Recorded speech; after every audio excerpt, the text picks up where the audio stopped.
Ladies and gentlemen, welcome to day number one of Crux Cup 2953, where we've got some of the absolute best races in Star Citizen ready to entertain you with some pretty cool races and some awesome prizes. But of course, first of all, I am here today with my great personal friend who would 100% let me sleep on his couch, Red Monster SC. How you doing today, man? Doing good, doing good. We're excited. Today is going to be a fantastic day of, we had qualifiers last week. This is for all the marbles, right? We've got our three classes, Open, Heavy, and Aurora, that are going to be, I would think some of the more exciting ships you're going to see out there. Not necessarily the fastest times, but definitely some great times with the C2s, the big heavy ones. We're going to see it all. Yeah, and it's kind of what you said, right? It's definitely the more fun day of the two. You know, tomorrow we're going to get into all the serious stuff with the Crux. It's all about speed the entire time. We get to see some fun things today. We get to see some Hercules. We get to see the Defenders, which have definitely come out as a very much of a surprise to me in the Open division, and a lot of really awesome races as well. We've got some fun people that we've been hanging around with, and we get to see them do some pretty cool stuff. Now, yes, some of you have already pointed out, I am a bit of a slideshow at the moment. It's actually a genetic disease that I have, unfortunately. No, it's okay. This is sometimes what happens. Yeah. Imagine living life in 15 frames per second, right? Yeah, exactly. This is just what happens sometimes when we've got so many camera views for you, which is going to be one of the big things today, is you guys are going to get to see a bunch of perspectives. Luckily, those perspectives are in a much better frame rate than I am currently. Plus, Red needs the help. He needs those extra frames. You know what? It's the lack of beard. I had to trim it back a while ago. And I haven't felt myself since, so I couldn't let Croncy be the one looking the best. So, there is a thing that I say almost literally every stream, which is it's not a Croncy stream unless something is scuffed. So I'm happy that I am personally the scuffed thing today. I will take that 100%. Excellent. We have a big day going ahead. Let's have a quick look at what you guys are actually going to be seeing today. Let's have a quick gander at the racing grid, so that you guys can see all of the varieties of ships. One of the big things about this race is it's not necessarily how fast you are, it's an endurance race. It's how many laps you can get in within an hour. And the Cartwell not having to refuel at all until the very last minute. Yeah. Massive boot in its favor. And those Hercules who you talked about, Estrella, Herbie, they were within seconds of each other. And to my understanding, they will have enough fuel for the entire race. Is that correct? Yeah, the Hercules are able to go the entire race without a refuel pit stop, so, that's awesome. They don't have to worry about that at all. I think that's actually the case with all of the heavies. I'm not 100% sure. I would have to double check that on the Reclaimer, but if we see a Reclaimer pit stop today, that'd also be hilarious. Yeah. In addition, with some of these races we did not see last week, as in Group B, you do not naturally need to qualify, so when they hopped in last week, it was mostly just a, let's try to learn what the other races are doing. Let's get a little bit of practice in while we have races around us, especially because this is treated very similar to an F1 race, guys. There are incident reports, the refueling. You have to be careful about everyone around you. You do not want to be at fault for an injury, I guess, is what we'll call it. Yeah. Because you're going to get punished for that. Well, and the other factor is that refueling. We talk about that. There have been server issues causing the refueling to not work in certain hangars. Mm-hmm. We're going to have call-outs from that for our race officiating crew. But that is going to be a wild card that these racers have to watch out for. Last week we saw a handful of racers actually going up to Port Olisar using the refueling services up there because hangars at Orison were broken. Every ship today should have that opportunity, but we'll need to watch as they get through and the server performance is really kind of fully scoped out. Which of those hangars we see stop working, if that's going to be a major factor in the race today. Yeah, one of the, hopefully, benefits of having, such a large group of people going into a server all at once is it does tend to spool up a server that either no one's been using or, a fresh shard. So we should be lucky enough. Already I'm getting some camera views and I am seeing, I'm seeing people in ships. So that's a great start off to what we've got going. Do we want to give a view of our current grid of perspectives? Yeah, for sure. Let's go have a look. As we load up. not there for some reason. Oh no, it might be when I was trying to preview this, just and the kind of loading. We'll see if we can get some of the additional. Oh what? Oh no! Oh, None no. of the scenes. We shall reconnect. Give me a moment here. Yeah, I'm reconnecting them. Let's go to scene 2. Let me see if something just happened. Okay. We can. Scene 2. Did we lose our video? No. Ninja? Oh no! Oh no! Did we lose it? I have cameras, but we don't have cameras. What's going on? Oh no. This All is we are the most professional. Okay. I have yeah. perspective number 3. So All right, scene so we've 3. got scene 3. All right, we've got scene 3. Yes. Go to scene 4 for me. Scene 4, we're good. All right, we got scene 4. Okay. We Interesting. see somebody Interesting. getting their crews, definitely stockpiling those ahead of the race. Would recommend. I do believe we had someone last week who actually did die due to that, so that's a bit unfortunate. Yes, we in fact did. Yeah. Let's go to what scene are we on now? 6. Are we gonna try back on scene 1? Let me try scene 5 and scene 6. Okay. See if anything pops up there. We're on 5. This is a live broadcast with Star Citizen streamers, so we're no strangers to technical issues and workarounds. So bear with us as we get our right now. How many perspectives are we streaming in? That's So I have in front of me about 8 perspectives. Okay.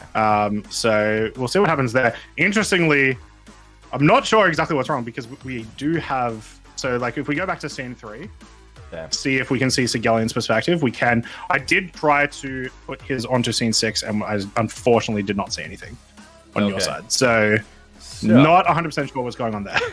Yeah, we'll work through this. We shall. Yeah. I'm gonna pull up the Video Ninja room while we go through this. Do you want to talk you got it. about... I'll get out of admin. You go for it. Okay. Anyway, let's talk about some stuff. So once again, let's go over the rules, guys. So what we're actually going to be seeing today is a 1-hour endurance race. It'll end up going for about maybe an hour and 5 minutes, especially we do have a lot of really slow vehicles in today. So, the Reclaimers and the Hercules may extend that a little bit longer. It is all about how many laps you can get within that 1-hour timer, including your refueling. If you have to get out another ship, stuff like that could be involved as well. So you have to be really careful. You have to choose your ships very carefully, which is why we were sort of talking about, the difference between the Defender and the Cartwell, where the Defender is a bit faster but doesn't have to refuel. And you can see there you do have to do that pit lane stop. So it's a very straightforward track. It's mostly straightaways with a couple of quick turns going through Providence and Shimura here on Orison on the Crusader system. Other than that, it's all about, trying to pass your opponents and just, preserving your fuel appropriately. One thing that we noticed a lot last week is that we will be seeing a lot of races with their not their wheels down, but their landing gear down. The reason for that is because it can stabilize you if you are in decoupled. When you are in decoupled, a couple of things happen. 1, you maintain a lot more of your momentum, as well as 2, you preserve a lot more of your fuel. So it's kind of just a given that you would be using that. But if you don't have your landing gear down, then you do start to veer down and crash into the fiery ball of Crusader itself. Yes, and so that's what we're going to see today. All right, so we got you and I here. Let's see. Oh, we do have the working scene 1. Okay. We've got Red Wolf. We'll go ahead and retoggle that. I think there may be some bandwidth there, video packet loss. So we're looking at red on the video packet loss, just because probably we're dealing with a lot of perspectives there. So yeah. Let's go ahead. Let's find out who's racing today. Let's have a gander at what's going on today, who we're going to see in their pilot seats. All right, back to the grid. Is that? Or let's go to racer profiles. Let's have a look at the racer profiles. Okay, racer profiles. All right, so starting off, we have Professor Decoy, who we saw in one of the Banner Defenders. Now, once again, the Banner Defender is going to be one of the absolute fastest vehicles that we are going to see today, and so it's awesome to see a lot of those pop in and absolutely smashed through some times. Now, we do have some bit of information here, so there we go. Number 4 world record on scr.gg at the time that this was made, which is very, very impressive. Yeah, pretty impressive. Number 4 time. Was that in the Beno Defender, or are we looking at? I mean, obviously, it seems like that's pretty good times for the Yahoo Mahi Ring. Seems like that could be official. When you compare that to the Crux division of the Heralds, which are the vehicles that can do this race the absolute fastest, you're within 20 seconds of world record in a Herald, right? So, absolutely incredibly fast. Let's have a look. So they got into racing. They did a month-long startership challenge in Arena Commander, which is quite interesting. I'd love to hear more about that. Interesting. They got hooked on continually trying to get better at the AC tracks.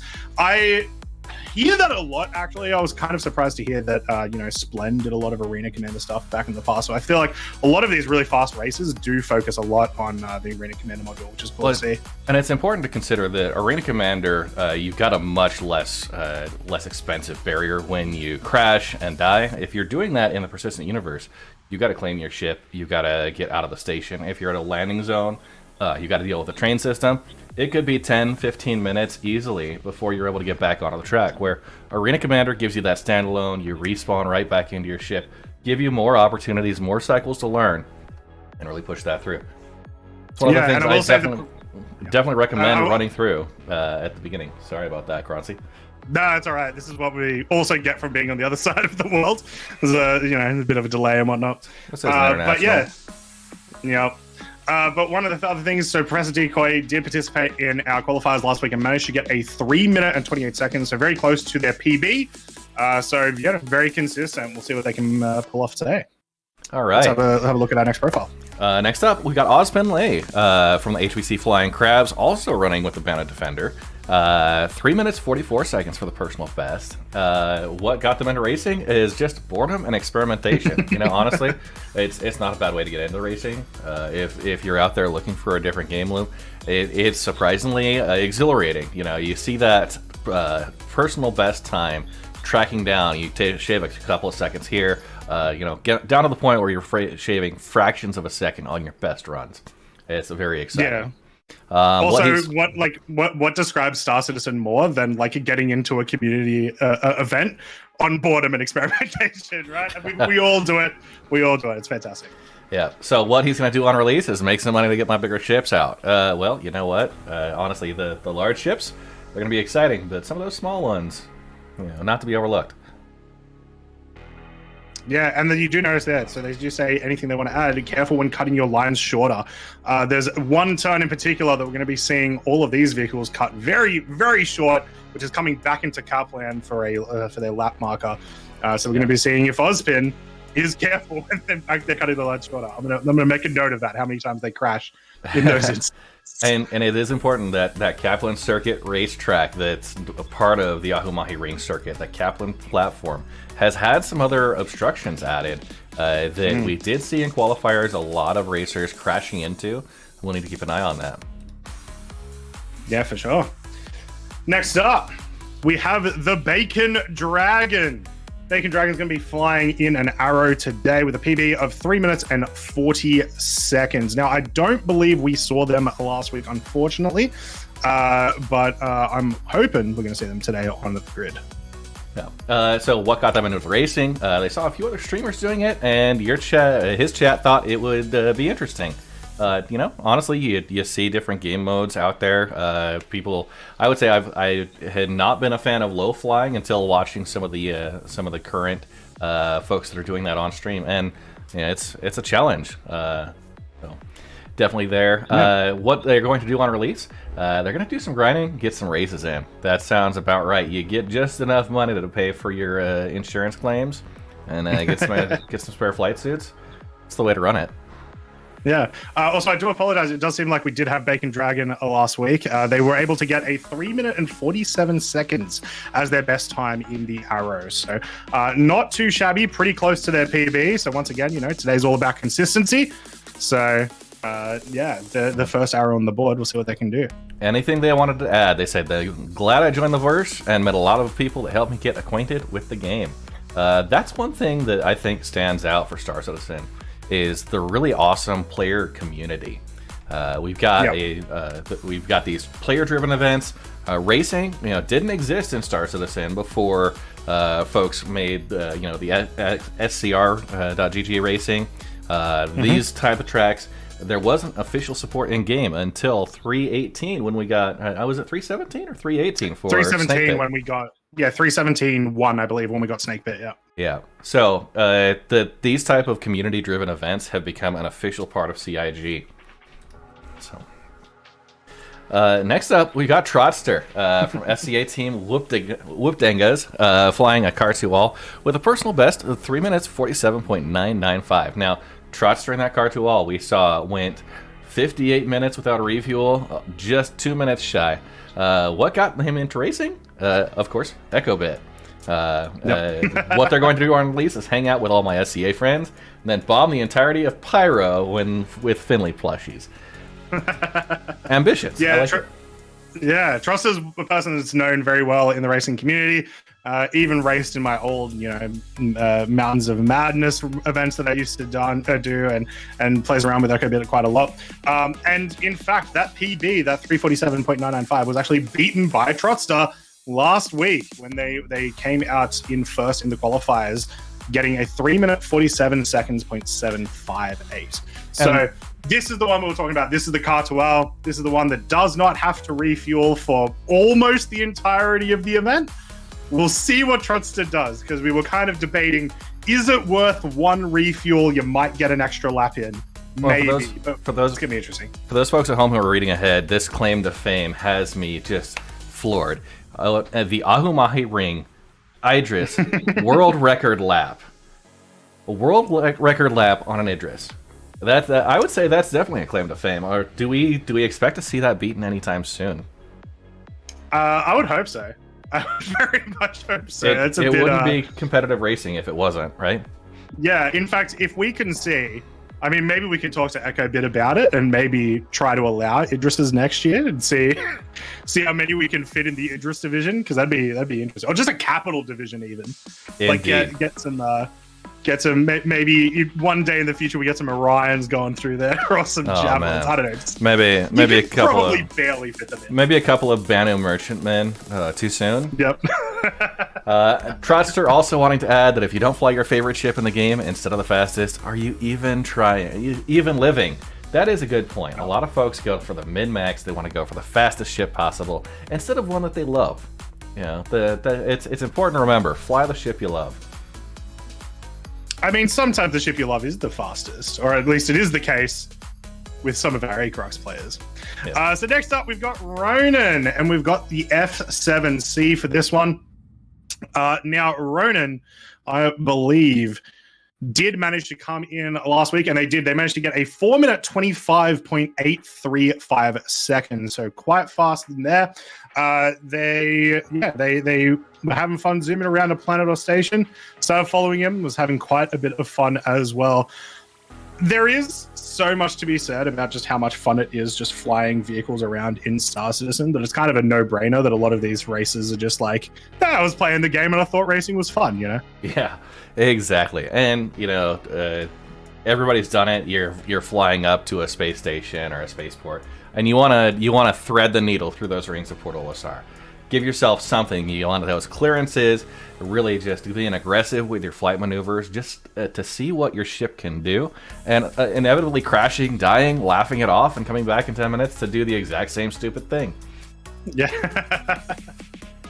What were you doing release? Partly have a heart attack that is finally out. I think that just goes for all of us. And also, thank you very much for the kind words there at the end as well, Ronan. I don't think you'll embarrass yourself. I think you'll do a fantastic job. But, let's see. We'll see. The only racer to fly the Hornet Wildfire. So, another one of those likely favorite ships. Great combination. Next up, we've got Captain MD, representing the Red Legion, my home turf. Thank you very much, Captain. He is out there flying in a Gladius today. And personal best of 4 minutes 47 seconds. Now, did we see a new personal best from Captain last week? Qualifiers? We did. We've got a 4 minutes 45.44 seconds last week. So beating their personal best by a couple of seconds, as well as coming in third. Yeah, as well as coming third in the open division for amount of laps as well. So this is definitely someone to watch out for. And flying the Gladius, which is just a beautiful ship to watch. It's one of my favorite daily drivers. You know, you're getting out doing some bounties. It just feels good. What got Captain into racing?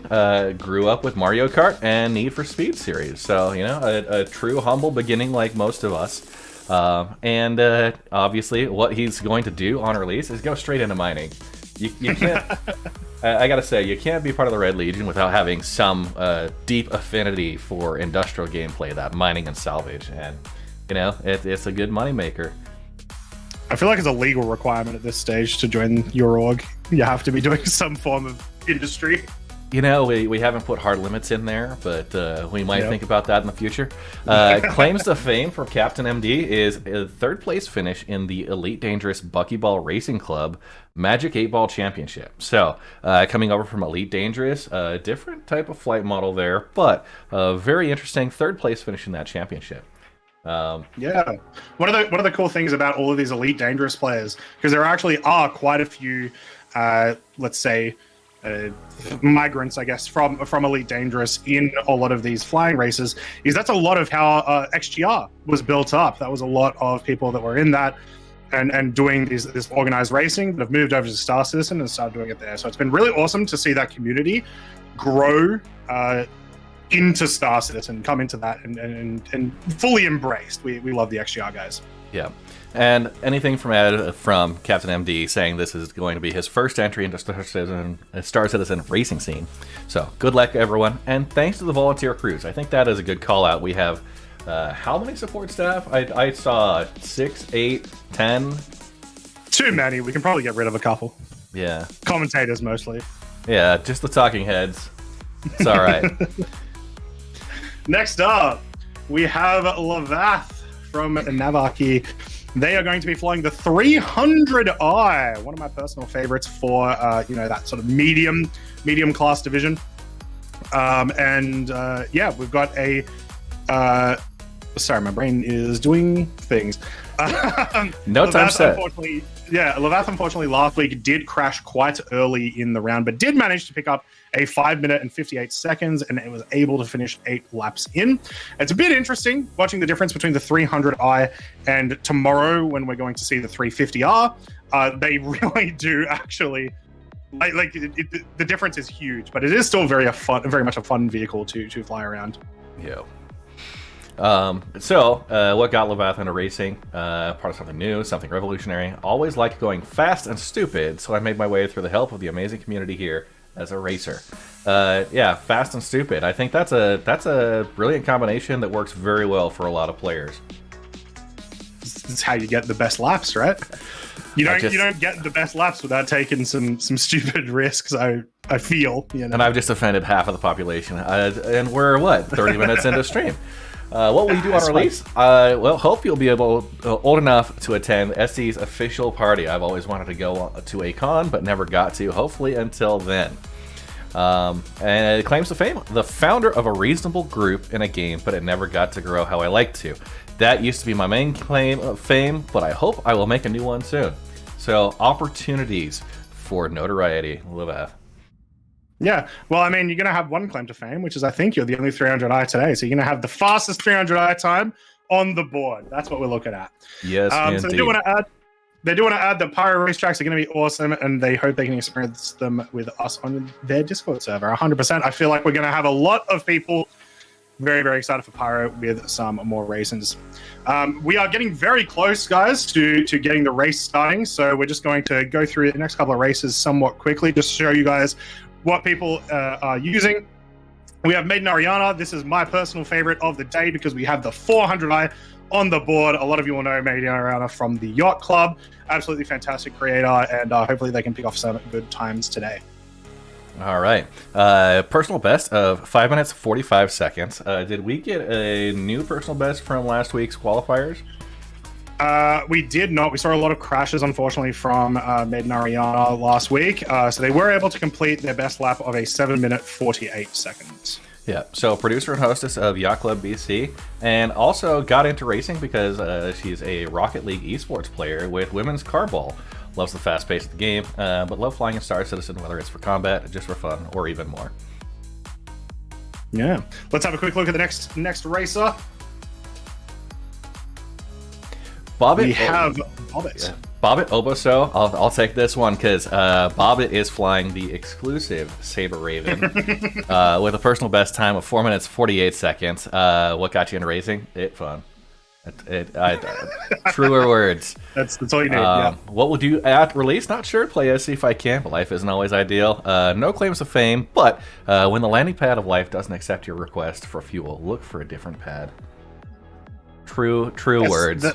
Yeah, that is some real Star Citizen wisdom. We have Tire Power from the SCA team. Whoop dangers. So there we go. So we're bringing a Cutlass Black into the field. PB of 5 minutes and 37 seconds. And then I think that's they're singing Brain Power at the end there, which unfortunately I think is copyright, so we can't play it. But I'll be thinking it in my head for you, Type Out. And honestly, the Cutlass Black, you gotta respect that. One of the best all-around ships in the verse. It's got cargo space, it's got weapons, and apparently we're gonna see it as a racer today. Yeah, it'll be an interesting one. It definitely had a lot of advantages in the Scarlet Apex that it doesn't necessarily have in this situation, but it still is quite an interesting vehicle to check out. Let's have a look at the next racer. Next up, we have Tatipa from Tatipa Racing riding the Avenger Titan. Lots of information there. They like to play with friends. And we're gonna see a first time put in for the Avenger Titan. Definitely a ship a lot of folks get their start with. And finally, C4 flying the Arrow, struggling to clear old Vanderval and the Aurora back in 2014 made me realize how much I look forward to acquiring and piloting nimbler ships. Claims to fame, kills an arena commander without firing my weapons just by flying around the asteroids and making his opponents crash. Can't prove it though. Can't prove it. Yeah, I'm gonna need to see some video evidence of that. Unfortunately, I feel like self-inflicted damage there is a real possibility. Are we ready to pull up? It sounds like the formation lap is starting up here in a moment. Let's get into. We'll actually go to the big grid. We got Echobit and Sigillion. Now, here's the question: are you able to, Kronzi, are you able to manage the director room again? We could give that another try. Yeah, we'll try it again, see what happens. Hopefully the buttons work again. I'm gonna exit out here. You got it. Just to preserve bandwidth. Yeah. We also, a lot of other races there as well. So we didn't really get into the Aurora division or the Heavy division, but a bunch of fantastic races that you're going to see throughout the course of today. We've got Herbie, we've got Euro Trucker, we have Australia, lots of big names in the racing community that you guys are going to see, as well as some people who I would not put it past them to absolutely crush the times today. So, yeah, make sure you're watching. It's going to be a good time. And they're just doing their briefing now. Okay, and that is an important thing to call out. During our qualifier rounds, we saw a lot of crashes, people trying to push those times because that sets your position in the starting grid for today. Now, hopefully a lot of them, they've brushed off those bad habits. We should see clean races, but those crashes are going to be a big time sink. Delays getting back into the race. You are allowed to rejoin, but at the expense of the time it takes you to respawn, navigate back to the spaceport, get your backup ship ready to go, and rejoin the race. You have to wait for a clear moment between the racers, and the race officiating crew does give you the cues. But we could see several minutes added to each lap, depending on whether these folks can have a clean run. And formation lap is going to be starting in 2 minutes. Yeah, not too long now. Let me see if I can get up all of these perspectives that we have, guys, and absolutely break everything from Red's perspective. Fantastic. Possibly not. It looks like some of them are not working, unfortunately. But we've got a couple of people there. So we've got Australia in that Hercules. We've got Sigelian and Echo Bit from the staff. Echo Bit is right at the front of Kaplan. So just keep in mind for the formation lap, they will be moving from the platform behind Kaplan, which I believe is Milford. They'll be running up that, and then the second they get to Kaplan, that's the start. That is the start of the 1 hour. That's the start of their laps. We'll trigger that, and during the formation lap, I think racers have to maintain 150 meters a second from Milford all the way into Kaplan, and proceed through. They'll give the green flag, and we will be on our way. Now, we've got a couple of different flags that will be raised during the event. Obviously, a red flag is we're going to have to do a server restart. There's major interference. Yellow flags for collisions or debris on the track that needs to be removed. We do have a support staff that's out there willing to nudge pieces out of the way as long as they're cooperative. So, yeah, but for the most part, hopefully everything's going to work out well for us. Like I said, we managed to get into chips pretty quickly, which is awesome to see. We managed to get everyone in the server pretty quickly, which is awesome to see. So even though 318 is a bit rough at the moment, it looks like we've chosen the perfect time to try to hop into it. I think what's actually happening, Red, is that I'm taking all the scuffed out of the servers and putting it into myself. Yeah, it's a noble sacrifice. The Croncy osmosis. Let's go ahead. I'm gonna take over director on the scene setup if you don't mind. Yep. We'll try and run that again. Hopefully, it doesn't crash everything. We'll be good. Okay, we've got Estrella playing Fox. Yep. So, yes, I think it might have to do with the actual camera feeds themselves not being able to be put into scenes for some reason, because I was able to get these three as well. Hopefully, we can get some more perspectives as we're going, but we still have some pretty good shots in some pretty cool areas.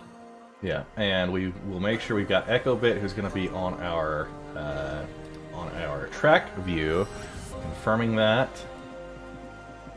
We'll see. We'll have to see. Yep. Managing live.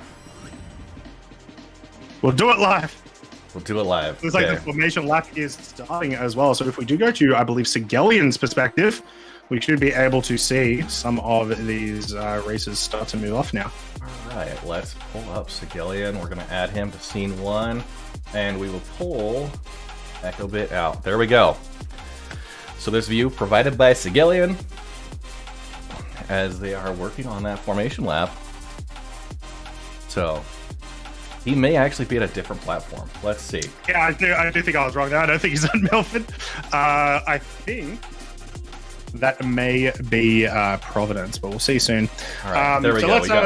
There we go. We got Red Wolfwood, who may have a slight perspective here. We're just watching, gonna see what we can. That looks like they are on one of the other platforms. Is that them looking at Echo Bit? That is looking at Echo Bit. Okay. That should be Providence then, so that should be all right. So there we go. Yeah. So we got Estrella's perspective here at the formation grid in one of those heavies, the Hercules at the back. We'll stick with this view for now, and work through that. Okay. Look at those players. Yeah, this is a lot of people in one racetrack, which I am always obsessed with. It's just very cool in general to see this many people come together for a big race. And this is only day 1 as well. We've still got all of tomorrow to go through too. So we see some of these vehicles starting to move on through at the moment. We're going to be updating you guys with lap times. We're going to pay attention to people overtaking, see if we can figure out laps. Red Monster is going to be getting some information in throughout the day of people taking pit stops. So we're going to have a lot of stuff to talk to you about. So make sure you are watching the stream. Excellent. And yeah, we do have quite a few perspectives that are trying to come in. We'll work through the technical issues if we can get a little bit cleaner view on there. Currently, we're watching Estrella, who's in the Hercules near the back of the pack during their formation lap. And we will put in a couple other perspectives as they come up. There we are. And looking at Echo Bit, he is on the finish line. So as they come through that formation lap, they'll be approaching through and passing in front of Echo Bit for the official race start. Yeah, definitely.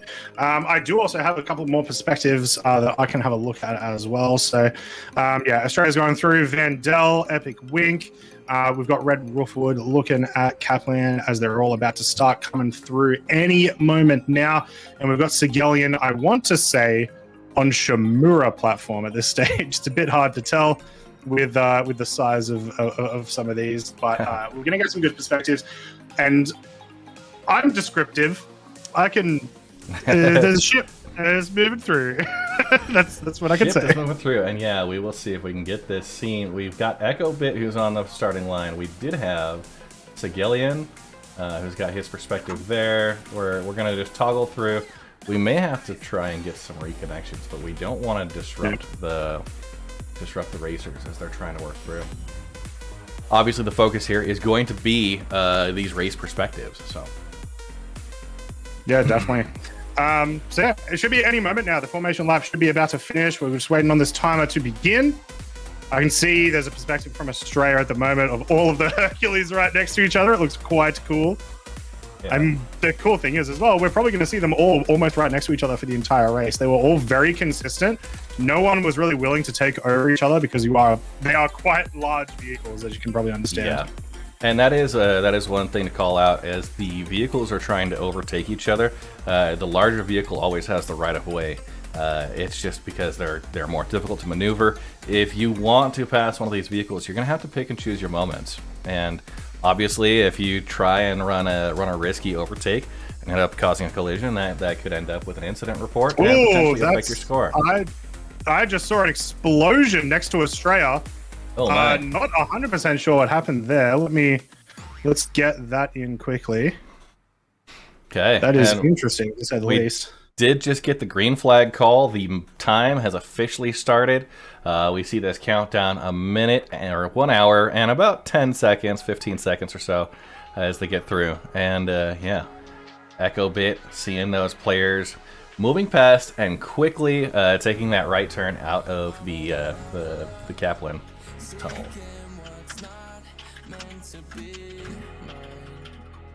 All right. Looking at perspectives here. Yeah, sorry. So let's have a look. So we've got Vandal. Let me see if I can get that perspective up. Unfortunately, it does not want to.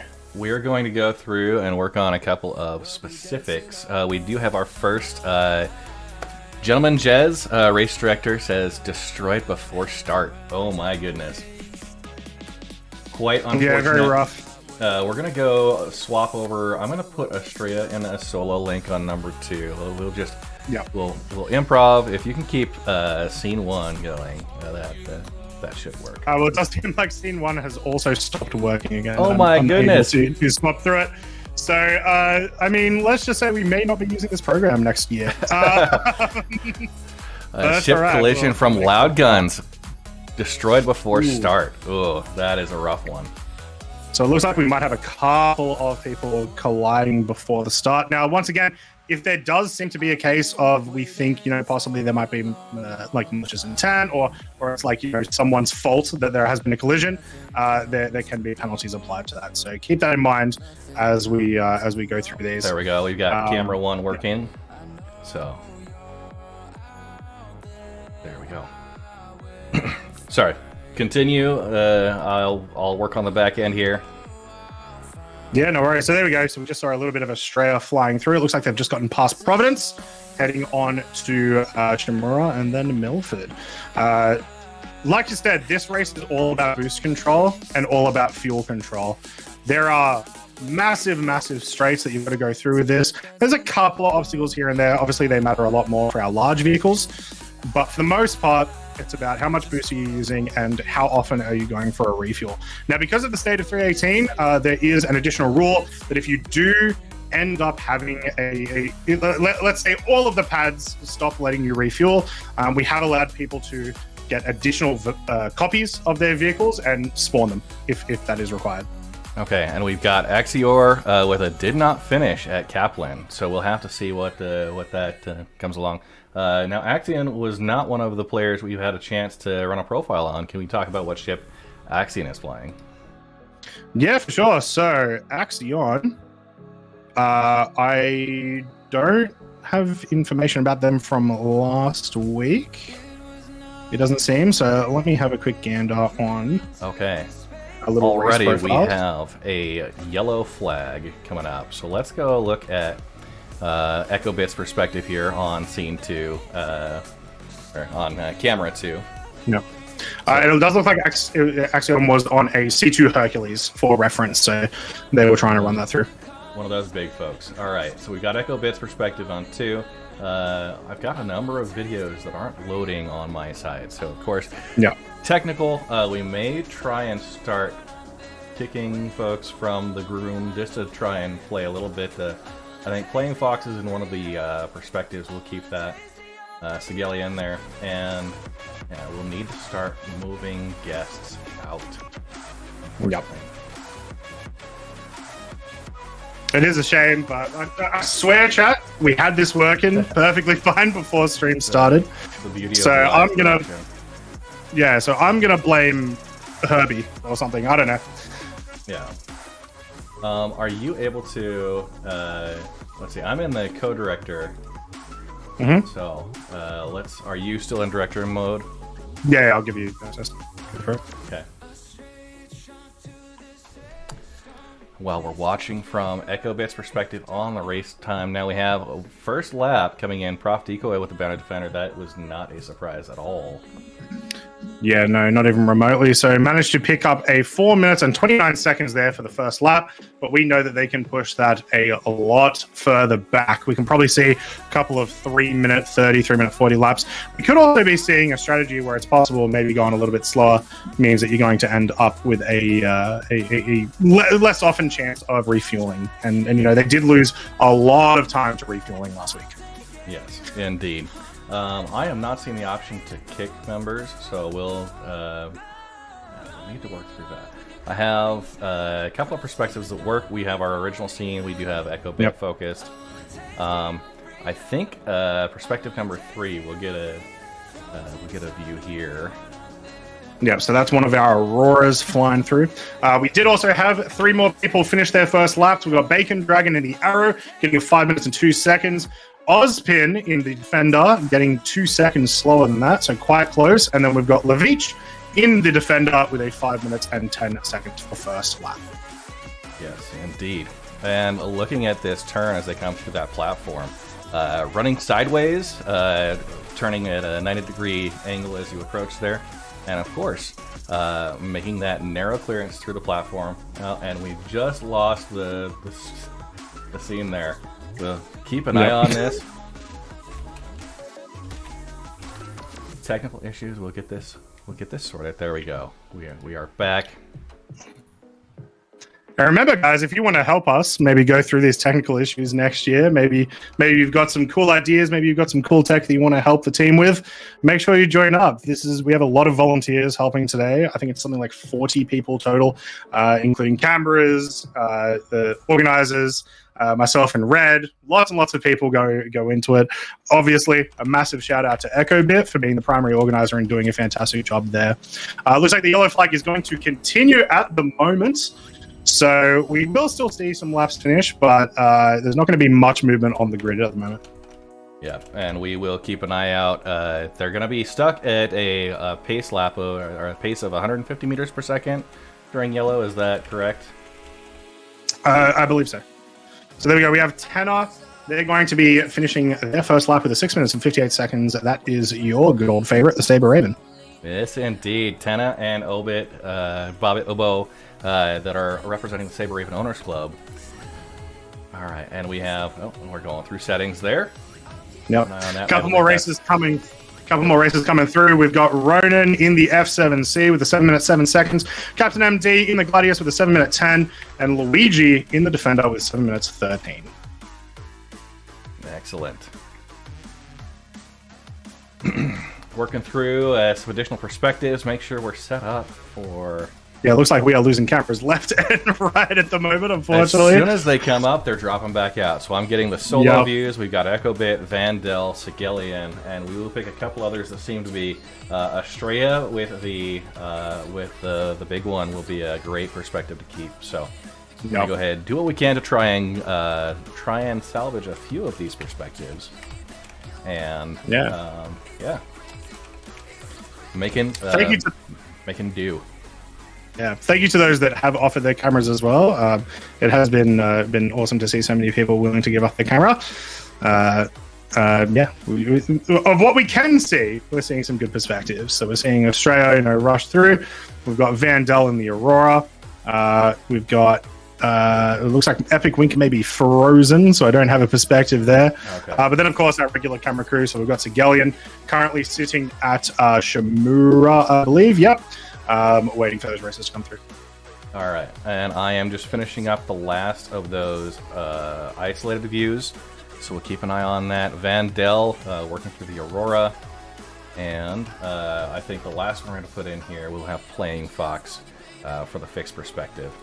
Now, these are coming through Video Ninja, and we're doing our best to provide as many perspectives as possible. So. That, of course, eating up bandwidth, but I think we're gonna be in a good shape. I'm moving over now. We are looking at Vandal's perspective. We have Sigelian at one of the races there. Now we do have an announcement. Yellow flag period will be ending shortly from the race director, Gentleman Jez. Estrella on number 5, working that Hercules, and camera number 6. This is Playing Fox, who is at one of the other platforms. So. We'll continue. There we are. Speaking of Australia, we do have our first heavies crossing the line. Now, once again, we are in yellow flag, but it does give you a bit of an idea of where we're going to see these guys continue once the yellow flag finishes off. We have Australia first in 9 minutes and 31 seconds, followed closely by Herbie. Now, they are both in the same team. And one thing I do want to mention about the prizes, we went through the prizes earlier. We showed you guys all of the awesome things that you can win. One of the cool things about it is that if you are part of a team, whichever position is higher, so in this case, if Australia position is higher or Herbie position is higher, they'll both get basically a copy of whatever the prize is. Yeah, and I'll pull up those prizes now, sorry, and running behind the scenes with all the technical aspects. Yeah, just while we're in the look through. Fantastic. So 6 classes, and of course, by EchoBit, Cloud Imperium Games, Algorand, a lot of supporters, and each team member gets the listed prize with LTI. So doubling those, we've got helmets, we've got flight gear, and of course ships. Lots of ships, lots of ground vehicles that are on the prize pool. That's the Crux and the AX2. Moving on to the AX3. So we've got the 400i C1 Spirit with Crimson Paint and CA Power with code Alert Blue. We've got the MSR for the Open, the X1 Velocity, and the STV. Some very appropriate prizes there, which is awesome to see. Hopefully they get that X1 Velocity out soon. We got the Aurora Constellation Aquila. We've got the C8R Pisces Code Blue and the STV Blue Steel Paint. We've got in the Heavy Series, we've got the Starfarer, the C8R Pisces, the Cutter, and Groundswell. Lots of really cool prizes so far. I mean, I'd love to win any of these, honestly. I'm sure most people would. And the fact is, they're fantastic prizes. I really appreciate EchoBit and everyone who's contributed for those. And I know folks are eager to come in with sponsorships for next year as well. So, yeah, definitely. Let's see if we've gotten some of these cameras to work. Yeah, it looks like some of these just are not going through the way that we want them to, at least. The way that we want them to. This should be displaying everyone, but it is currently, as you can see, displaying 2 people. So that's okay. We'll work with what we've got. You know what? It always works in testing. It's only like no plan survives contact with live production servers. Green flag conditions returns. Racers are aware of debris at the end of the Kaplan tunnel. Maybe not so aware there as we saw an explosion on EchoBit's screen. One person making another collision. We'll see a race director announcement calling through that result. Any other shout outs we may have missed? So the yellow flag and the green flag. Loud Guns had an initial ship destroyed, and Gentleman Jez, the race director, actually was destroyed before start. So we'll keep an eye out on that. That is classic Jez. We do occasionally run into support staff getting impacted by these events. So. Is that workers' comp? Obviously, just hold backspace to activate your insurance claim. Yeah, definitely. We have seen a couple of racers complete their second lap now as well. So at the 11:57 mark, we saw Professor Decoy, followed by Bacon Dragon, Levich, and Ozpin Lay.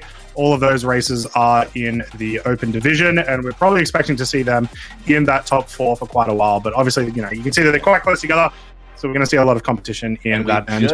We just got the announcement that collision at the end of the Kaplan tunnel was Ozpin, who crashed against the edge of the frame. Oh, no.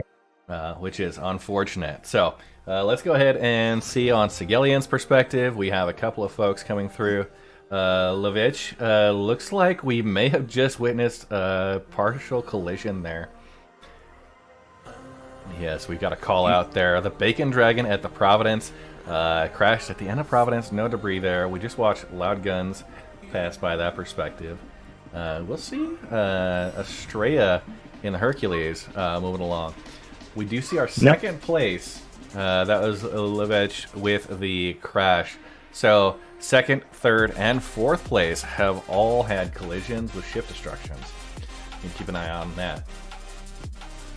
And yeah, we've had a couple more people hit the second lap. So we've got Tanner, Ronan, Luigi, and Captain MD have all hit their second laps at the moment. We're still waiting to see some of the Auroras and some of the heavies get into that situation. One of the big things we'll see is the heavies will actually have quite a similar lap count to some of our faster races here, and that's because they just do not need to refuel. So now that the flag is down, now that they can go a bit faster, we're going to see a couple of those laps increase quite quickly. And I'll be interested to see what we see from the defenders, though. Yeah, and Captain MD also crashing at Kaplan. So we had Kaplan, Providence, Shimura. Have we had a collision at Milford yet? Not quite yet. I believe so, no. And we see, from Estrella's perspective, one of those defenders overtaking that looks like Prof Decoy in the lead, lapping the Hercules. So maybe getting a second lap put through. Yeah, hopefully. So I'll go through all of the races and their current positions at the moment as of their most recent lap completion. We've got Professor Decoy, Bacon Dragon, Levich, Ozpin, Tanner, Ronan, Luigi, Captain, Lavath, Shanks. That is your top 10. Then we've got Estrella, Herbie, Steve, Speedweed, Vandel, Numinos, Yuri, Clancy, Mad Cat, Astaya. That is your top 20. And then at the moment we have Ace, Nightmare, Kung Lee, Dark Frost, Loud Guns, and Maiden Ariana, bringing it up at the last couple of positions. But obviously we did see some collisions pre-race as well as some collisions just in the first lap. So and most recently Steve CC with a collision there just at the Milford. As I had discussed, we've hit the ringer. All 4 platforms have now claimed victims as Steve CC takes the fall at Milford. That was a collision with another ship, though. Do we count it? Nope. I mean, it's not a collision with Milford, but it's within Milford, so I think it counts. And we have our first number 3 lap completion and our first fast lap of the day. Professor Decoy managed to finish lap number 3 in 3 minutes and 48 seconds. Very, very fast. We're in the race now. We're finally able to get some speed going, so competition has begun. Yeah, and now just some discussion on Twitch chat. It sounds like AGT Mad Cat with a collision there. It was a desync slowdown during the formation lap. The desync on the servers here is one concern. Now the stream desync, this is merely our just video encoding inducing some lag on us. We do see Arizmir at the pit lane with a stuck in elevator hell, did not finish. So the sad reality is there are certain areas of the game that are struggling right now. Server performance for the last couple of days has been a little bit rough, and obviously having some degraded performance incidents reported last night. Moving on. We got the green flag to go today, especially because this had already been pushed back a couple of weeks, and we didn't want to push it back any further. I didn't want there to be too many issues with now, people not being able to attend. So, all the racers are doing a fantastic job trying to navigate 318. So absolute kudos to them. One thing I will quickly say is we have had some of our Hercules cross the line, some of our heavies. So Australia, their second lap was 6:56.54. However, Herbie About 5 seconds afterwards, also managed to get their second lap through a little bit faster. So we love to should probably see Herbie possibly get past Australia there. But once again, just awesome teamwork as well, because those guys are in the same team. Yeah, we can move over to the track map again, or do we want to go through some additional racer profiles? Yeah, we can go through some racer profiles. All right.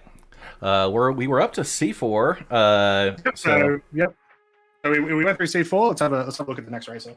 All right, getting that set up. After C4, we have Smashley from the Smashers in a Banu Defender. Got into racing based on low flying, and then the racetracks in 318. Well, the plan on release is to run for some races. We have the claim to fame is the okayest pilot in the galaxy, also known as the Ab Mother, because she works out a lot. And we've got some comments saying Hangar 8 reported as non-functional. We have Chief Aroni, who is doing pit stop at Hangar 7. Maiden Ariana, ship collision in pit lane. And Redwood, camera operator, died doing what he loved, exploding. Now we're up to Herbie. Let's see if we can get the... make sure OBS has reconnected. I had it disconnect and then a reconnect, so we'll keep an eye on that. Yeah, Herbie is an absolute beast in the racing community, both ground and now ship racing. One of my members of my community, so I claim Herbie and Australia together. So what got into racing, seen Croncy practicing for the System 7. Had not seen racing in SC before, then SCR.GG came, and then I started doing time trials and absolutely crushed it. One of the best ground races we have in the Star System at the moment. Fantastic. Moving on, we have Kelly from the SCA Calliope Heavy Industries, flying the C2 Hercules, fastest personal best lap with 6 minutes 23 seconds. Got into racing based on joining XGR and some of their early endeavors, and planning to hang out with Southern Cross Alliance once Star Citizen releases. The thing to add is don't be afraid to race the big ships. That is a good call out. Yep. These large ships, even though they won't put in the best times, you've got the fuel capacity to run the entire route. So definitely want to keep that out. Eurotrucker was one of the favorites from last year, so it's awesome to see them back and absolutely crushing it again. Yep. And we have HET Madcat with Disaster Courier Services, also with a C2, best lap at 6 minutes 50 seconds. What got you into racing is Steve CC's enthusiasm. They're going to take the week off work, if I'm not retired already, once Star Citizen releases. Yeah, I feel like that's going to be the case for a lot of people. The global economy might collapse, honestly. Yeah, the fact is I'll be taking time off, and global productivity will take at least a few percentage points of a hit when SC finally releases. Any claims to fame was the pilot for the winning team of the truck division of the Daymar Rally this year, repping XGR. That is a fantastic claim to fame. The Daymar Rally, another fixture of the Star Citizen community-driven racing events. Yeah, awesome to see it, as well as, once again, awesome to see all these races that, they go cross borders. They do a little bit of flying racing, a little bit of ground racing, and they take it really seriously. It's very cool. All right, we'll go back to Caster's Camp, and let's see if we can get exit track lap here. We see Captain MD coming through. A couple of familiar names. Yeah, we did see about a couple minutes ago, we did see Professor Decoy managed to get their 4th lap finish, and at the moment they are the only one in the open division that is at that many laps. And I think that a lot of that comes back to what we saw before with how many collisions we saw with some of the other defenders, the Raven and whatnot, as well as some of the other open division vehicles are just a little bit slower. So we'll see them start to catch up a little bit. But it means we might not see, defender, Cartwell or anything in those top positions. Absolutely. We'll need to keep an eye out on that, and we are getting reports now. Hangar 3 is reported as non-functional, so we'll be keeping an eye out on that. We're currently looking at Vandel's perspective from the Aurora, and we'll see if Estrella's perspective in the Hercules is reconnected.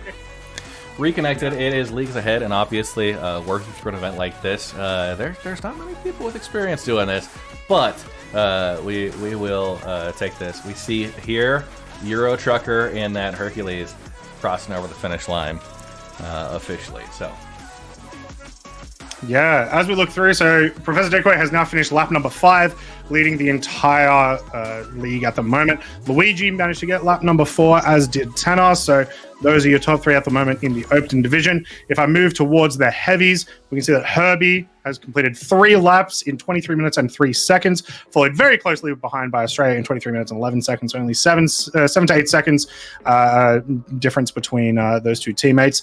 And both of them followed pretty closely behind by Mad Cat in a Hercules, who has completed 3 laps in 23 minutes and 44 seconds. Lots of opportunities for them to catch that up. Yeah. And then the Aurora division, sorry, I'll just quickly go over the Aurora division as well. So we have Speedweed at the moment, currently in the lead in the Aurora division, completing 3 laps in 24 minutes, 30 seconds. We have Vandell completing 3 laps in 24:42. And then our next up is Yuri with 3 laps in 25:13. The Aurora does take quite a lot of time to get through, but still awesome to see some decent times from these guys. Yeah, fantastic. And the Aurora is, I would say, one of the early game, something that a lot of players are going to have. Now, we do see Doc Frost coming up here in a C2 with Ozpin Lay coming up just behind. So Ozpin Lay in the Banner Defender, potentially overtaking during this platform. And as the event's about to occur, of course, the cameras freeze. We will try our best. We have currently refueling with no hanger. Vandelli refueling in hanger 7. So it looks like we do have at least some refueling and pit stops that are working. Now, these will affect the current lap times, but overall, everyone who needs to do those is going to balance out based on the ship and fuel capacity. So we'll keep an eye on that. Let's see if we've got Vandel's perspective. That looks like a bit of a struggle in the hangar. Unfortunately, tuning in to witness and judge landing abilities. I think trying to get a backup vehicle potentially here as they land off of the side. Is that that's a strategy that might be useful? Yeah, one thing that I will say is kind of interesting. So we obviously saw that collision prior to the beginning with I think it was Euro Trucker and Mad Cat. Euro Trucker still has completed 2 laps already with 6 minutes 31 seconds, which is quite fast for the Hercules. Incredibly fast, honestly. So we could see them actually make up that difference. They're only really a lap behind. There's a lot of things that could happen. We could see collisions. We're not seeing the other Hercules get as quite fast laps. So, over the course of the next, 30-ish minutes, there's a lot of time, a lot of ground that could be made up there.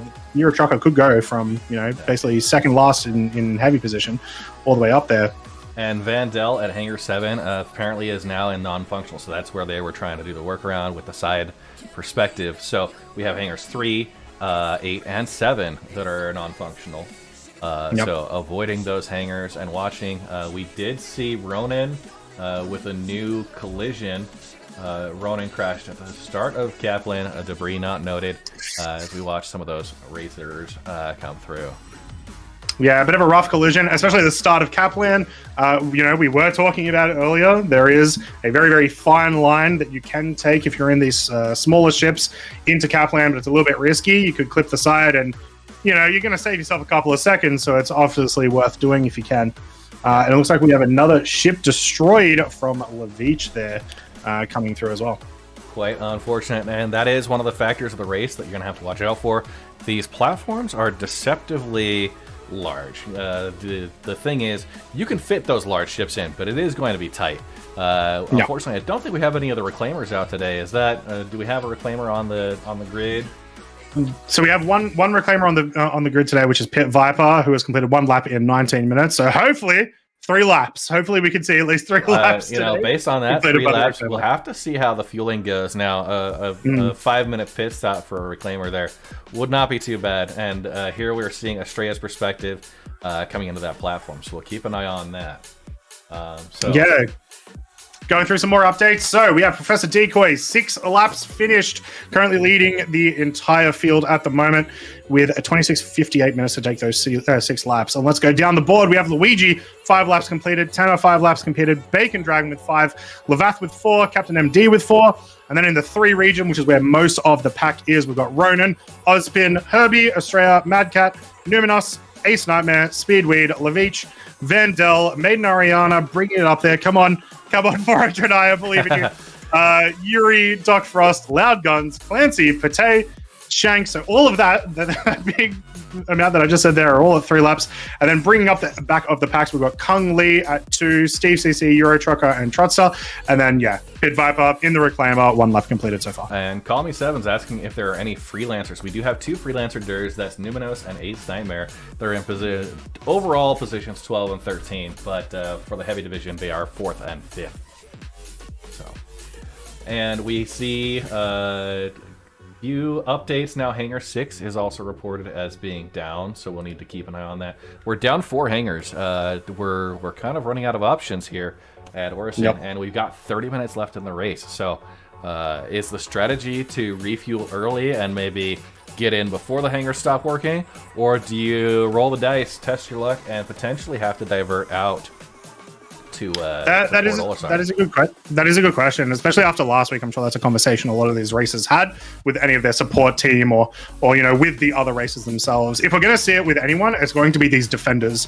If they want to make sure that they can get as many laps in as they can, maybe once they hit less than 50%, go for it. Just go for the refuel. Don't risk the an extra lap or 2.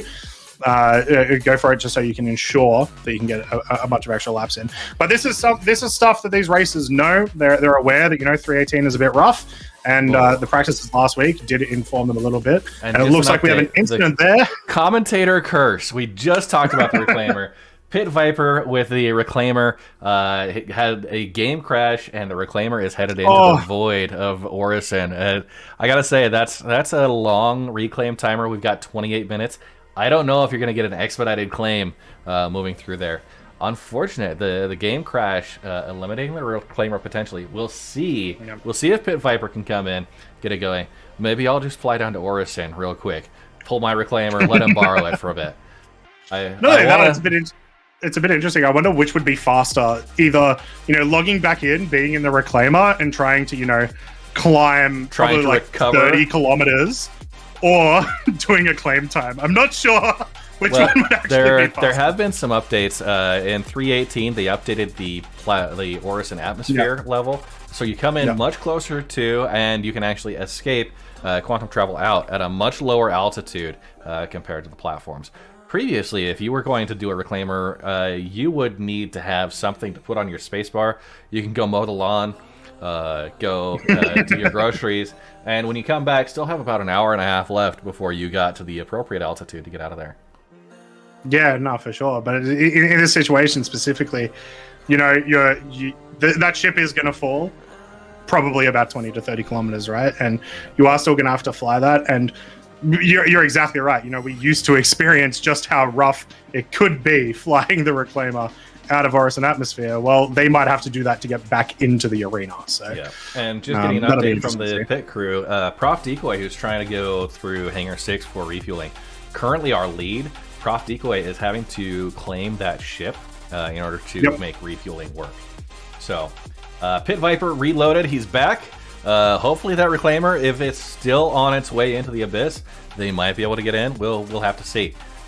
Yeah, that was quite fast. I think they might be okay. We'll see what happens. Interesting what you said though. Yeah, so Prof Decoy is getting a new ship, getting that technically refueling, which has given Bacon Dragon, Luigi, and Tenor an opportunity to sneak back in a little bit. So all of them have completed their 6 laps now, and all within about 30 seconds of each other. Yeah, just saw Tenor cross the finish line, running a clean race. Personal best lap time with 4 minutes 44, coming in 4:47. So 6 laps for Tenna with the Saber Raven. We might see that competing with the Defender. Where's the Car2 all at? Let's see. Further down the list, Trotster, who looks like he's had some struggles, got 2 laps recorded. Best lap at 9 minutes 10 seconds. Captain MD trying to refuel in Hangar 8. We'll see if that's going to work as well at that pit stop. Yeah, I will say, even though we did have a lot of hopes going forward for the Cartual, especially because it didn't need to refuel really for the entire race. Unfortunately, an early collision is going to cost them quite a lot. So they really would have relied on the speed. So we're probably going to see, our finishers in the open are likely to be these defenders or the Arrow and the Raven. It is very cool to see those three vehicles right on top of each other at the moment. Okay, Speedweed crashed to desktop at the pit lane in their gown, so we'll need to keep an eye on that. Wow, just seeing Estrella make a quick pass over Vandell, whose perspective we're watching from the Aurora right now. Getting passed up by those big ships, it's definitely tempting to get those close passes, and obviously Estrella putting on the moves with the big girl there. So yeah. Speaking of, let's have a quick look. So obviously in the open at the moment, in first place, we've currently got Professor Decoy, second Bacon Dragon, third Luigi. I do expect this to change in a second because we have Professor Decoy do a refueling lap, but there's going to be some interesting stuff happening there. In the heavy division, we have Herbie, followed by Estrella and Mad Cat. And then in the Aurora division at the moment, we have, I believe, Loud Guns, followed by Speedweed and Vandell. But you did also just mention that Speedweed had an issue, so that could change very soon as well. We'll see. It was a crash to desktop. They could recover back in, and just getting reports, Hangar 4 is now non-functional. So we have Hangars 3, 4, 7, and 8 running out of options. But as we watch from Sigelian's perspective, a few of those heavy ships coming through the platforms, making a great opportunity here for some good content. Estrella coming up on Herbie. Those two we saw battling it out in the heavy division last week with the C2s. Yeah, we did. We also saw a lot of fighting between those players, and I believe it was Euro Trucker as well. And like we've been saying, Euro Trucker has been doing these very, very fast laps to try to get back into it, very consistent 6-minute 30s. So we could see that happen again. And then, we just have a request from chat of how Clancy is doing. I can let you know that Clancy is currently 7th in the heavy division at the moment, very close behind Doc Frost. Yeah, and there is some very good competition between each of those divisions. And I got to say, watching this perspective from Estrella, getting those close passes in the heavy ship, Estrella is decoupled with landing gear down, preserving as much speed as possible. We are halfway through and maybe 20% through hydrogen fuel. They could go for 3 hours, these C2s. Yep. So it'll be great. And of course, giving us the cinematic view, third person, as we see some of those other ships coming through. Estrella knows when they're in the limelight. Yeah. Estrella definitely listening intently and celebrating how well they're performing today. And then we see a couple of racers crossing. Sorry, go ahead. Yeah, no, it's all good. So as I was saying before, I was expecting to see something happen in the open division, and we have seen Bacon Dragon overtake into first place position now with the Arrow. Interestingly, their fastest lap is a 3:42. Professor Decoy's fastest lap today is a 3:41. So the Arrow is actually performing a lot better than it did last week. So I mean, fantastic. We're going to see Bacon hopefully do some stuff here. We also just saw Tenor get their 7th lap through as well. So we're now at Bacon Dragon, Tenor, and then Professor Decoy. And I would also expect to see Luigi hopefully get a finish in the next 30 seconds or so based on their previous lap time. Yeah. We just saw an update. Maiden Ariana, probably a recording error, but new fastest lap at 1 minute 18 seconds. And the 400i can be done. I think we have a new Crux champion in Maiden Ariana with that time. So just call it now. Yep, can't be beat. We have 22 minutes left. That'll be correct. Yep. Yeah, I think what has likely happened is that they did cross their 5th lap just beforehand. I will say the 400i has been doing a really, really good job today. So absolutely fantastic job so far, Maiden. And we'll try to work out what your current lap time is. Yeah, and Prof Decoy with the Hangar forcing a new ship on him has been relegated to 3rd place, 6 laps completed. So we'll see what happens as they get back out there. Ace Nightmare coming through the pit there with the Freelancer Dur. Completing, that's going to be the 6th. And Luigi having refueling issues, waiting for a ship to claim. So the importance of having backup ships to deal with hangar issues, potential crash desktops. I see Pit Viper coming up here on the finish line cam. Just watching that beautiful beast. I know Echo Bit is he's got the perspective set up here. Nope. Pit Viper for sure, bringing in a wonderful reclaimer, and it's a tight fit. But is that 2 laps from Pit Viper. I believe that is their second lap completion, but not only that, and yeah, that is in fact their second lap completion. There it goes. But not only that, that does mean that I guess they didn't fall very far at all. They were able to recover that literally quite quickly. Maybe they weren't playing. Recovery. Yeah, maybe they weren't playing with decoupled or something, which like I wouldn't if I was a reclaimer. I wouldn't decoupled, right? So pretty awesome to see that. Very cool. And yes, we have an update. Commander Tenno with the Saber Raven had a crash to desktop that turned into a crash at the entrance of Providence. So crash to desktop in the middle of one of those platforms can be costly. That Saber Raven will need to get a reclaim, and I don't see Bobbit Oboe coming up on the charts here, but we'll make sure Commander Tenno gets in, represents the Saber Raven Owners Club appropriately. Yep. So once again, some more updates as these races come through. So a couple of things. First off, Professor Decoy has finally finished his 7th lap. It took him about 13 minutes, a little less than 13 minutes to get through that, but is back in the competition and will not need to refuel, I assume, for the rest of the race. So they're going to be in a great spot here. But Bacon Dragon has completed 8 laps about 40 seconds ago and is very solidly in the lead right now with that arrow. So that's who Professor Decoy is going after. We didn't get much of a gauge on how much the arrow needs to refuel, but I feel like it's got to be soon. Unless they got an early refuel in and they don't need to worry about it now, I feel like we're going to see a change there. And then, like you just said, we just saw some big issues from Tenno. So Professor Decoy only has a little bit of ground to make up and might get lucky here. Yeah, it sounds like Speedweed is heading back in to rejoin, having issues on a previous. That was a crash to desktop. So, yeah. Yep. Good recoveries there.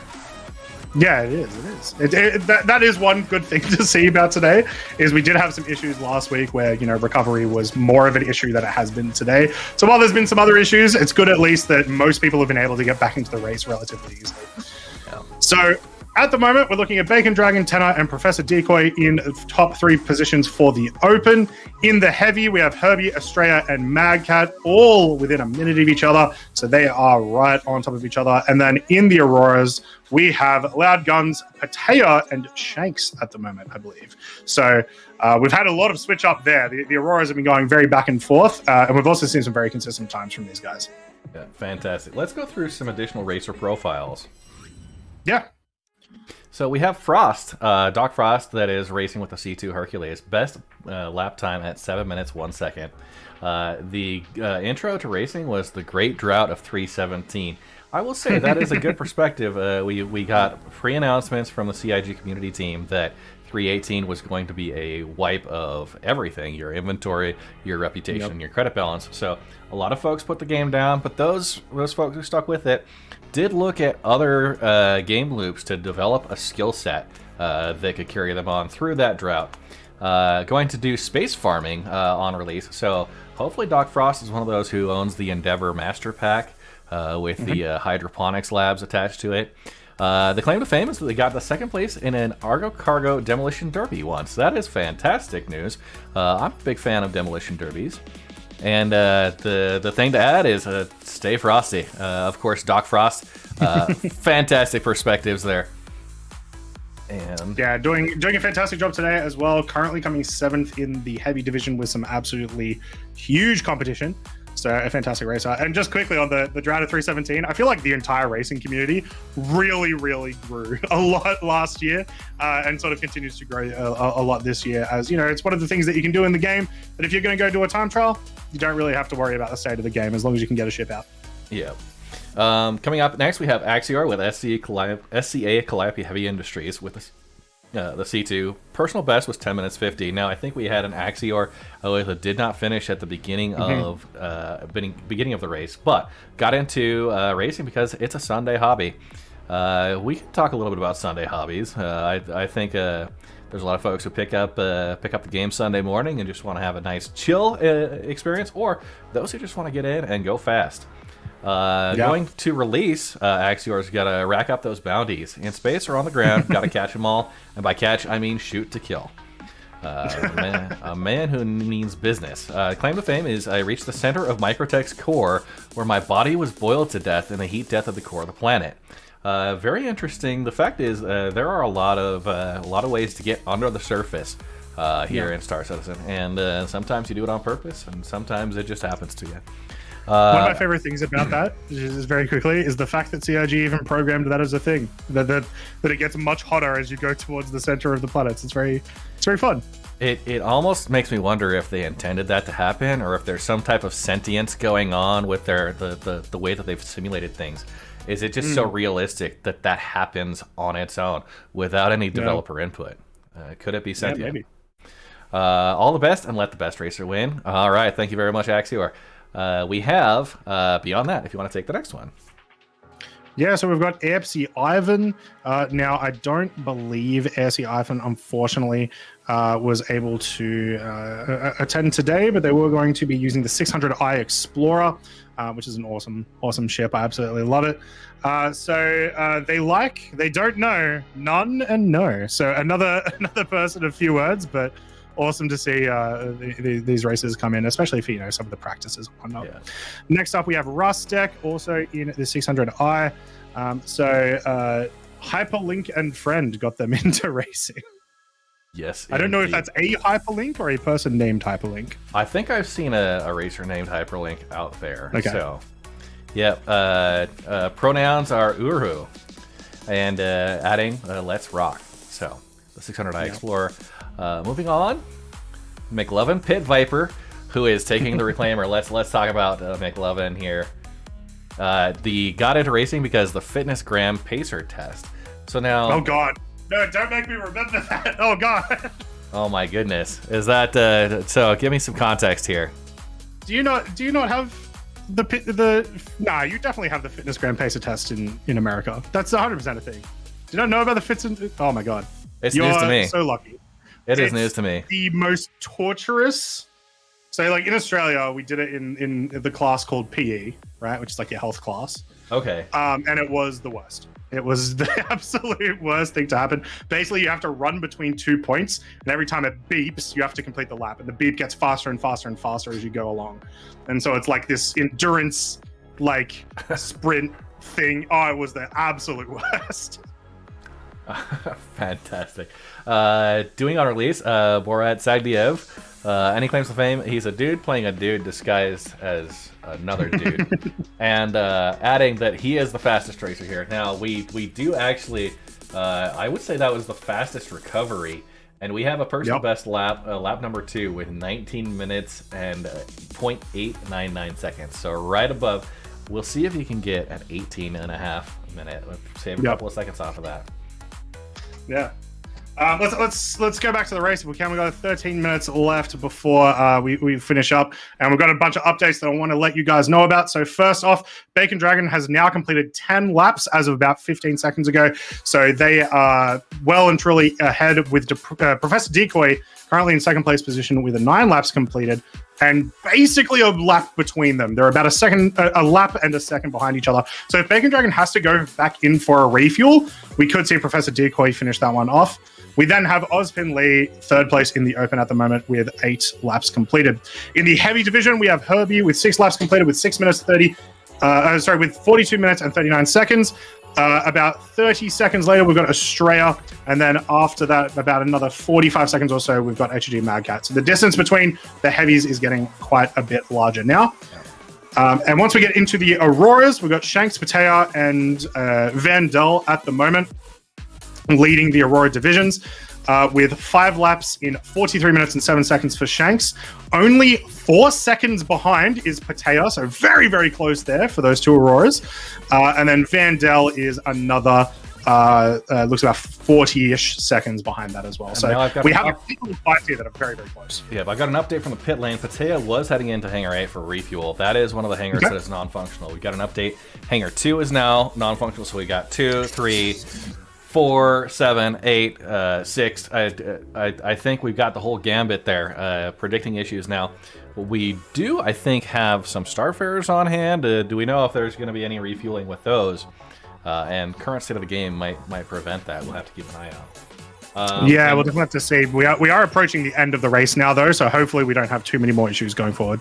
Yeah, and we did have an update. Trotster with the car 2 all did have a collision at the start of the Providence.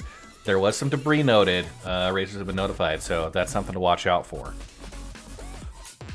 Yeah, but definitely. Hopefully they can get through. I believe that I was asked by Trotstar what stupid way should they complete the next lap.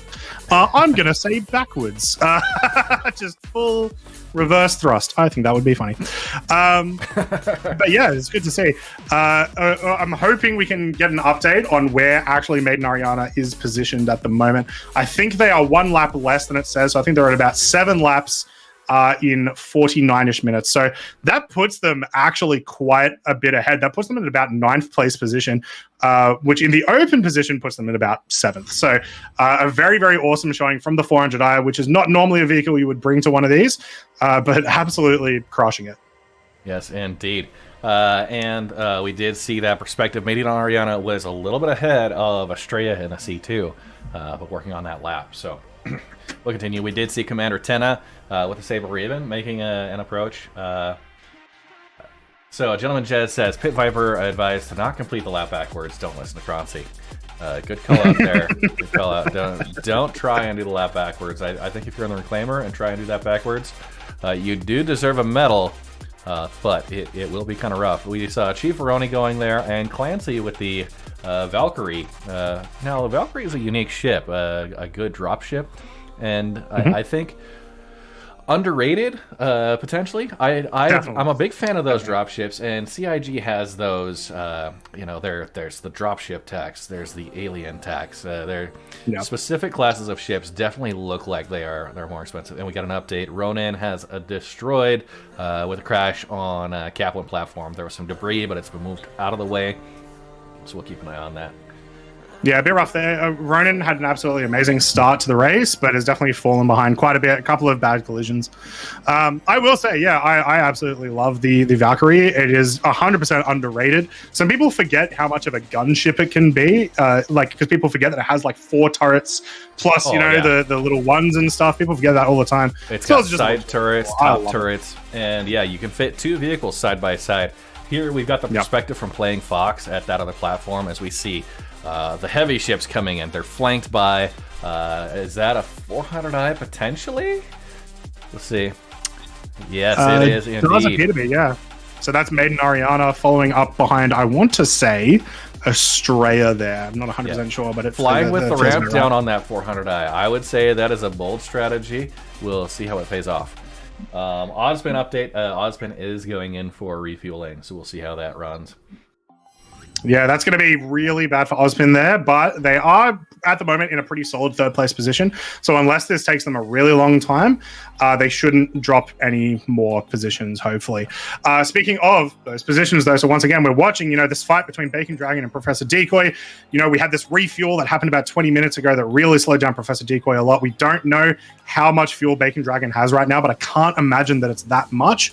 And Professor Decoy is starting to inch out a little bit of time, so their last lap completion, they were almost exactly a lap behind. Professor Decoy able to pull off a couple of seconds off that lead. So we could possibly see, if we see Bacon Dragon get a bit of a slow lap, even with completely disregarding the refueling, we could see Professor Decoy push that. Yeah, and now we see Pit Viper coming in, about to cross the finish line. We get to spend a lot of time considering if this Reclaimer is going to put in a new record lap. So we'll have to keep an eye on it. This is going to be lap number 3 for Pit Viper with just 8 minutes left. So he will, I think he's the one we're going to be waiting for on lap 4 after the race closes, just depending on if they're allowed to finish. But obviously those big ships moving around, it's a slog. We'll have to get an update from Pit Viper as far as where their fuel status is at. So yeah, we have an update from one of our cameras over at Providence, Red Wolfwood. So we'll wait for an official confirmation, but it does appear that Bacon Dragon has crashed at Providence. So that lead is going to, unless Professor Decoy has some sort of issues, or maybe they're getting to the very edge of their fuel, we should see Professor Decoy able to take that 1st place position. That's absolutely huge. That is massive. Yeah. That is absolutely an issue there. We see Estrella coming through on the Milford platform, pushing that heavy ship to its limits. He watches that decoupled through the turn, keeping an eye on clearance, and landing gear down, of course, using that strategy. Yeah, it's very interesting. I do wonder if it's like I mean these races test a lot of things, but I would be interested to see if the landing gear in this instance actually slows you down at all. Obviously, it's a much better option than being have to constantly readjust your pitch, but it's a bit interesting. Yeah, Hangar 6 has returned to functioning, so we're getting a couple of awesome. those. Yeah, awesome. That's really, really good. So yeah, reiterating. So we got Bacon Dragon, Professor Decoy, and Ozpin in the top 3 positions at the moment in the open division. However, Bacon Dragon has had a collision, and Ozpin has had to refuel. So there could be some movement happening in there. We could see Luigi come up, except it looks like Luigi just crashed right there. Yeah, place. So 5.5 minutes, just under 5.5 minutes left. I don't know if they're going to be able to get back into the race with that limited amount of time. So we'll have to keep an eye out. Watching another one of the freelancers come in from the Playing Fox perspective. That freelancer making its round. Now, Vandell did have a crash to desktop. That was one of our perspectives. We'll hopefully get Vandell back up, but in the Aurora, working that out. So, definitely looking at a tight race at the top of the boards. They're both 11 minutes or 11 laps total completed, and we'll have to see who can run a clean lap in the last couple of minutes here. We've got just under 4 minutes left. So yeah, looking at the heavy division where we haven't seen much movement recently. So like I said, we've got Herbie Australia and Mad Cat right on top of each other. What we have seen is Euro Trucker with that initial collision way back at the start of the race has been able to gain a lot of ground. So yeah, there's only a little bit of time left, but we could see very soon, you know, there's about 5 minutes ago that Euro Trucker completed their last lap. We really could see Euro Trucker pass possibly Doc Frost, maybe even Clancy. There's a lot of opportunities here that are coming up for them in these last couple of minutes.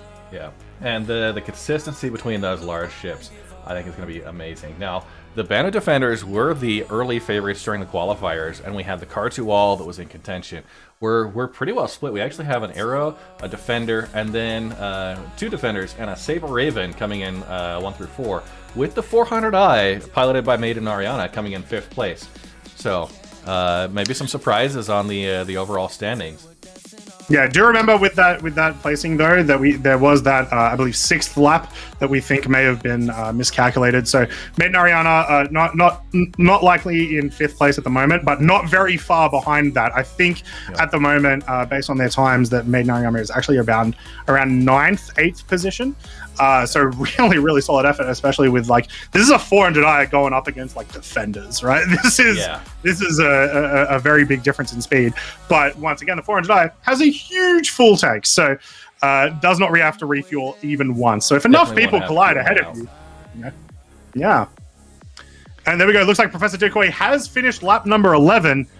Bacon Dragon has not finished lap number 12 yet. So Professor Decoy has been able to get a bit of time up there. We're going to have to wait to see if Professor Decoy can get that 12th lap. I believe they will be able to. So where we're probably looking right now is Professor Decoy, currently 1st place position ahead of everyone. Absolutely smashing it in the open in that Defender. Fantastic. We've got, let's see, the Estrella perspective here on the C2. We're closing in on 2.5 minutes.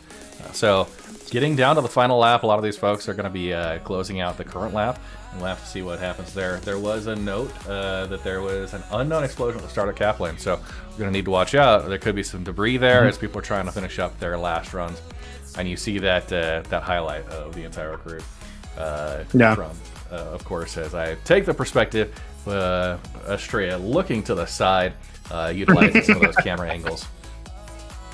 Yeah, it is also important to know, remember guys, that all of the races get these fed to them. They know that there is, like, when a debris happens, that is communicated to everyone. When there's any crashes, you know, those sort of things are communicated to everyone. So they will be aware that, you know, hey, there's some debris coming up. I might need to slow it down as I'm heading into Kaplan. Yeah, and just an update, Clancy with the Valkyrie crash at the start of Providence. No debris has been noted, so we'll keep an eye on that. And Vandell, who had a crash to desktop, does not look like we've got a return camera perspective here, so we'll keep an eye out. with that crash with Clancy, that almost guarantees that we're going to see Euro Trucker overtake Clancy and be able to get within spitting distance of top 3. They're probably going to need a lot more to go their way at the moment, though. They've still got Ace Nightmare, they've still got Numinos, they've still got Doc Frost, although I feel like they're probably going to overtake Doc Frost any moment now.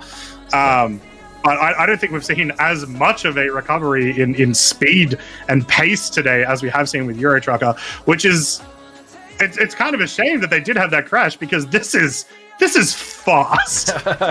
Yeah, indeed. And just an update, we have Prof Decoy, who was previously a contender for it. Prof Decoy was still at the spaceport, so might be having issues with the refueling. One of those wild cards we talked about affecting the overall standing. So we'll need to keep an eye on that as we just move through the perspectives. We see, coming up, Estrella is about to overtake Pit Viper in that Reclaimer. And we've got Loud Guns and Commander Tenna that are also in invisible range. They're going to come up on this platform here, and it's going to be difficult working around Pit Viper with that Reclaimer, but looks like we do have it going there. There is Ace Nightmare with a collision contact with Levitch from the Gauntlet Tunnel, so we'll need to keep an eye out on that. These guys are going into Milford. That is, we'll see a 4th lap from that Reclaimer. We've got a white flag called, not quite a checker flag. We'll see what happens with the top there. Yeah, so we're going to see whoever is in the lead the next time they complete their lap. That's when we're going to be basically starting to finish off. So only a couple minutes left to go, guys. Interesting with that Ace Nightmare collision. So they completed their most recent lap at 59 minutes and 20 seconds. That was one of the races that I was saying Euro Trucker would have to beat at the end in order to get within spitting distance of that top 3. So that's another racer that they probably do not have to worry about, that they can actually get ahead of. I am very excited to see what Euro Trucker can pull off. The competition with those heavy vehicles is going to be quite tough. And, some good laps put in today. I think overall, we saw clean runs from the heavy ships, and that was going to be critical for them with the benefit of having the larger fuel tanks, not having to go through and refuel, so you don't have that wild card with you. But obviously, being a slower vehicle in comparison to some of those others, and just working through the laps, making sure you've got a clean run, and I think it's going to be exciting. We are past the 1 hour mark, so just waiting for that checkered flag and get the official lap times for everybody. Yeah, so because we haven't seen Bacon Dragon back on the field, as far as I'm aware, at all since they completed their last lap about 11 minutes ago. So our current leader has not finished another lap since. I don't know, maybe they've had issues trying to get their vehicle back, whatever it might be. But Professor Decoy as well, we also haven't seen them complete a lap in about 7 minutes as well. Decoy is leaving the pits right now. I'm not sure if they're going to get another full lap in through. But they do have a rejoin loop that puts them back at Kaplan, so we'll keep an eye out, and hopefully they can make some good times over the next couple of minutes as we work to wrapping up the race. Yeah, so for the most part, I believe if Professor Decoy, depending on what's happening with Ozpin, if Professor Decoy completes this lap, that will be their final lap and checkered flag. So that's what we're going to be looking to see. Actually, we just saw Bacon Dragon, lap number 12. At 1 hour and 2 minutes and 19 seconds, I think that's going to be it. I'm not 100% sure. We'll wait for the checkered flag to come through. But now, 11-minute long lap for that duration. So obviously some refueling happening right at the end, putting in that 12th lap. So we'll need to see how that plays out. Is that a strategy that could work? There was some debris we just saw at the end of that track on Estrella's perspective. That was Kaplan, it looks like. So. Yeah. So here's where we're looking at right now, and this is where we're kind of expecting players to finish off at the moment. So we've got Bacon Dragon in first, Professor Decoy in second, and Ozpin in third for the open position. We'll get confirmations of time finishes and whatnot, once the race actually finishes, but that's where we're situated at the moment. In the heavy division, we've got Herbie, Estrella, and Mad Cat in those top 3 positions. And then in the Aurora division, which is one of the more competitive divisions, we've got Steve CC, Shanks, and Pattaya in your top 3 at the moment. I actually see Yuri at the couple of. Oh, sorry. Yes. So Yuri, Steve CC, and Shanks. Yeah. good best lap times in the Aurora division, looking at about the 7-minute 20-second. Compared to the heavy, we're getting 6.5 minutes, 6 minutes 24. Compared to 3-minute 42 of the Arrow, some of those open with the defenders. And, of course, Estrella just ripping around those turns in that heavy beast. Yeah. Another update as well with Maiden Ariana, someone who I've been watching a lot this race. I believe if we consider that there was an additional lap added earlier on, I think they're actually still coming 6th in the open division, 6th or 7th. So really good position that for the 400i versing Ravens and Defenders and Narrows. Yeah, fantastic showing from I think all of the ships today. Even the Reclaimer that it put in an impressive. Let's see, do we have an update? We have a 14-minute and 8-second lap in the Reclaimer. I have to say, oh wow, that is a whole 5 minutes shaved from the previous lap time, and those are the gains you want. Those are the gains you really look for. Yeah, I don't. They will get their final lap in. So we will actually see 4 laps, which is going to be kind of cool because they did complete that lap a little bit ago. So yeah, that's going to be awesome to see. I wonder if they can maybe shave a couple of seconds that off, because it really becomes about personal victories when you're racing something like a Reclaimer. It's already awesome to see. So let's see if you can shave just to get it on official record, and that is a claim to fame. The Reclaimer coming in with a respectable time in the Crux Cup, 14-minute lap time, and getting placed for sure. We saw Estrella there coming through one of the platforms. A little bit of a low clearance, made some adjustments, and I checked in just to see if there was a collision potentially, some interaction, but it looks likely it's overall pretty clear right now. And Echo Bit, there is Pit Viper just crossing the finish line. What an awesome sight. It's very, very cool to watch. You gotta think as well, like trying to avoid those as some of the smaller vehicles. And there we go. We have a checkered flag and a confirmation of your winner for today in the open division is Bacon Dragon in the Arrow. Congratulations. Well done to you.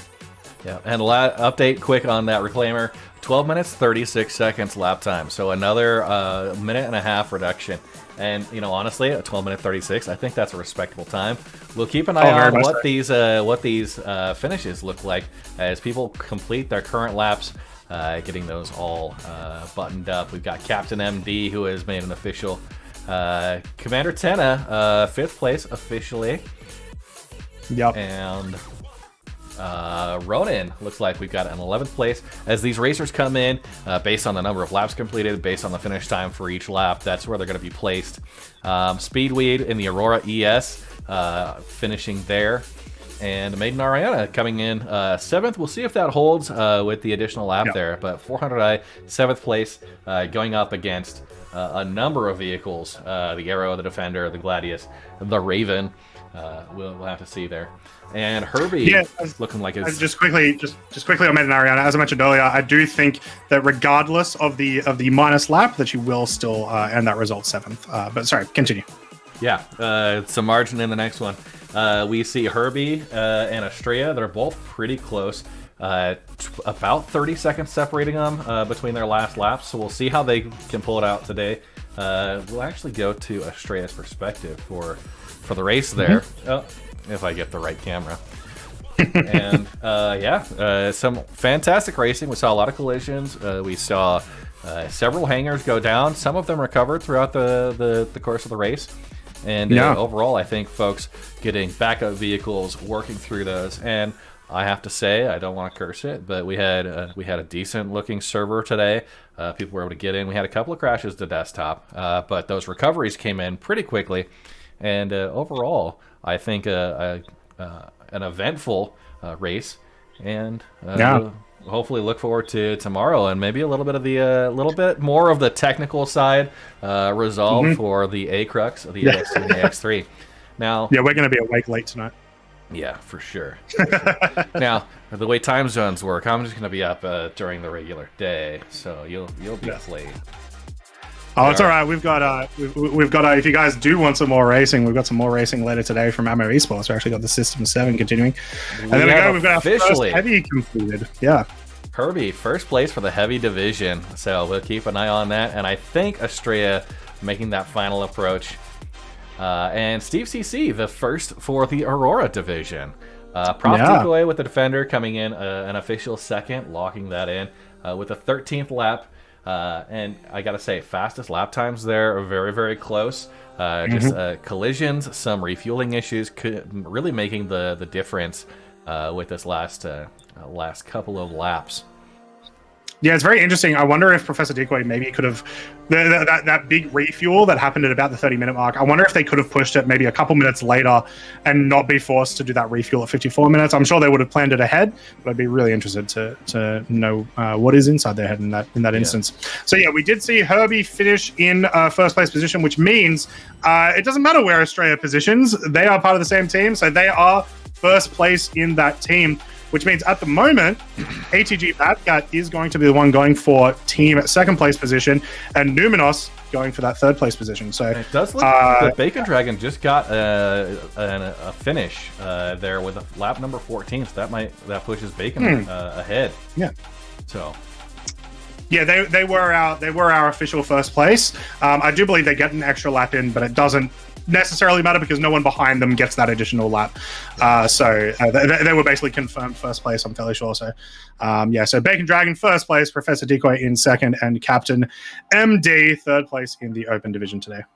Yeah, and Bacon was on the Gentleman Mile, so that checkered flag called a couple of minutes ago, actually. And do we have any other updates? We did see Ace Nightmare with a collision. Looks like those are some older updates. Trotster with the car to all finishing there. And just waiting on Ospenlay, Numenos, Luigi.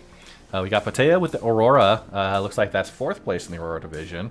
Getting a completion there.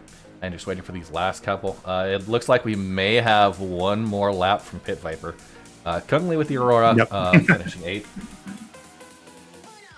Looks like we have two players that run out of fuel, Loud Guns and Levach, so we may not see a lap recorded for them. It'll be closed out with that. We did see that last week with the car to all, Trotster going 58 minutes without refueling, but sadly couldn't push it those last two for the finish. But of course in qualifiers, you're just trying to get the best lap time to determine your position at the starting grid.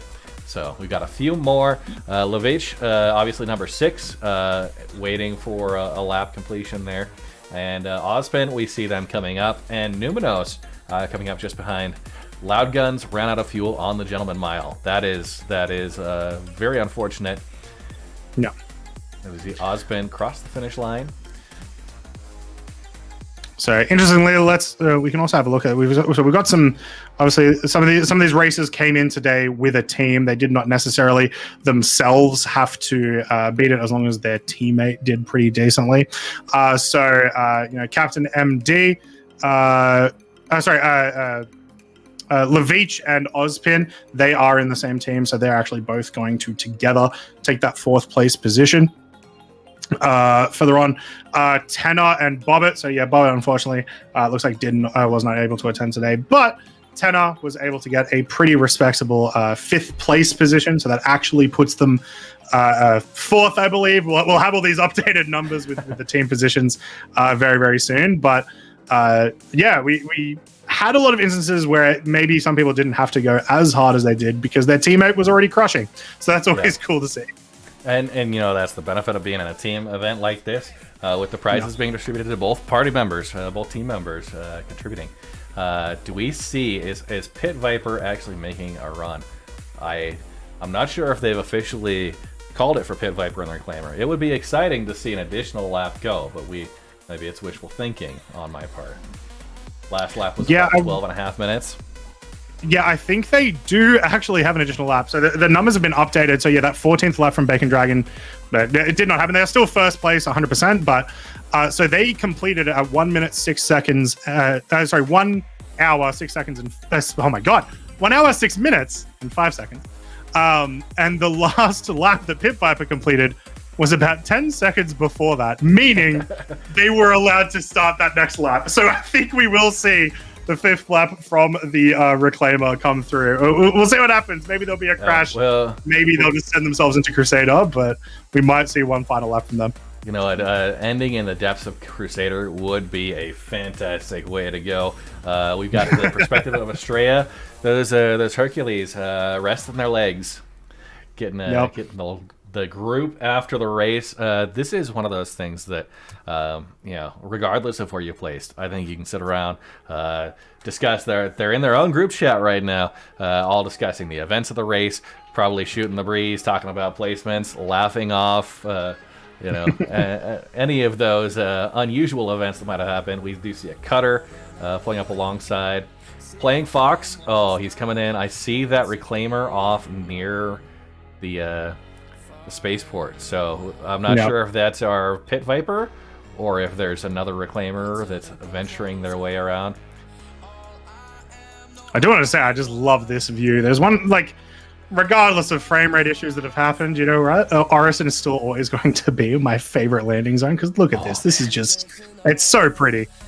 So pretty. It is wonderful. And it does look like Pit Viper is coming in to join Estrella and the rest of the crew, sitting on top of that Providence platform.